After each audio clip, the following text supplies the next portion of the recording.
गंगूबाई काठियावाड़ी। गंगाहर जीवनदास यानी गंगूबाई गुजरात की एक पढ़े लिखे और संपन्न परिवार से ताल्लुक़ रखती थीं। उनका जन्म गुजरात के काठियावाड़ में 1939 में हुआ था। ज़्यादातर लोग उन्हें मैडम ऑफ कमातीपुरा के नाम से भी जानते हैं।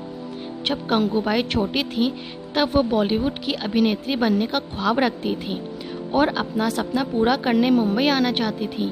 16 साल की आयु में जब गंगू पढ़ाई करने कॉलेज पहुंची तो उनके जीवन में एक बड़ी घटना घटी।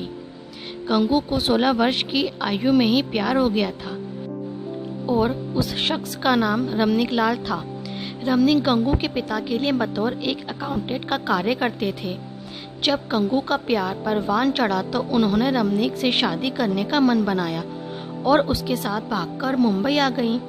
लेकिन ये प्यार उनकी ज़िंदगी की सबसे बड़ी भूल साबित हुआ, क्योंकि रमनीक ने गंगू को केवल 500 रुपये के लिए कोठे पर बेच दिया। जिस समय गंगू कोठे पर काम कर रही थी उस समय करीम लाला 1960 के दशक में शहर के शक्तिशाली माफिया चेहरों में से एक था। कमाटीपुरा का रेड लाइट एरिया भी उसके शासन में था। हुसैन जैदी की किताब के मुताबिक करीम लाला के गैंग के एक सदस्य ने गंगूबाई के साथ दुष्कर्म किया, जिसके बाद गंगू न्याय मांगने के लिए लाला के पास गई। इस घटना ने करीम लाला के साथ गंगूबाई के रिश्ते को एक नया मोड़ दिया और गंगूबाई ने उन्हें अपना भाई बना लिया।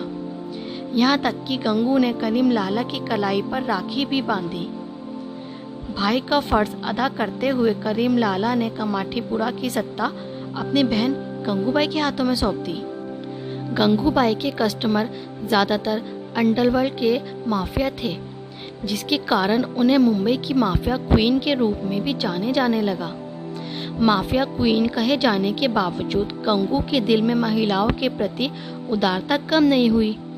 गंगूबाई ने कभी भी युवा लड़कियों और महिलाओं को शोषण नहीं किया और न ही उन्हें वेश्यावृत्ति के लिए मजबूर किया। उन्होंने अपने जीवन में बहुत सारी कठिनाइयों का सामना किया, लेकिन वे स्पष्ट थी कि वे किसी और को अपनी तरह जीवन जीने के लिए मजबूर नहीं होने देंगी। वो कोठे पर काम करने वाले सभी लोगों के भलाई का काम करने लगी। उन्हें कोठे पर काम करने वाले लोगों और अनाथों के लिए एक देवी की तरह माना जाता था।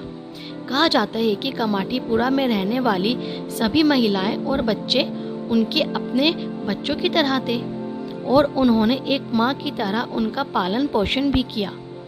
उन्होंने कमाटीपुरा से वेश्यालय को हटाने के लिए एक आंदोलन भी किया।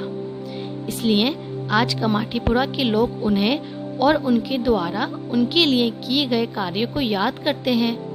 उनकी याद में उस क्षेत्र में एक बड़ी मूर्ति स्थापित की गई है और गंगूबाई के चित्र आज भी वेश्यालय की दीवारों पर सुशोभित हैं।